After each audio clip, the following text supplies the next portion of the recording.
ಅಲ್ಲೋಡ ಹೆಂಗೈತೆ ಸೀಟಿ.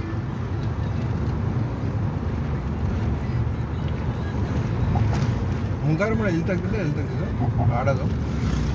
ಇದು ಸಿಗಂದೂರಲ್ಲ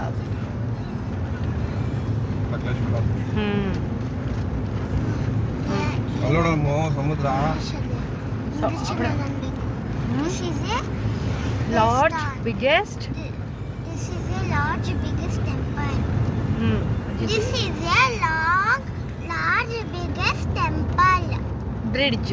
This is a large biggest. This is a large temple bridge. ಹೆಂಗ್ ವಿಡಿಯೋ ಮಾಡ್ತಿದ್ದೀರಾ ನೀವು? ನಾನು ಹಿಂಗೆ ಸ್ಟ್ರೈಟು ಯಾಕೆ ಚೆನ್ನಾಗಿತ್ತಲ್ಲ ಲಾರ್ಜ್ ಬಿಗ್ಗೆಸ್ಟ್ ಅಂತ. ರಾತ್ರಿ ಒಂದು ಲೈಟ್ ಆಗ್ತಾಗಿ ಏನದು ಎಲ್ಲ ನಿಂತ್ಕೊಂಡು ನೋಡ್ತಾ ಇದ್ದಾರೆ ಚಿನ್ನ ಬ್ರಿಡ್ಜ್. ದೊಡ್ಡ ಟೌನ್ ತರ ಇದೆಯಲ್ಲ ಅದು. ಅದೇ ಬ್ರಿಡ್ಜ್ ಅದಕ್ಕೆ ಇದು ಅದು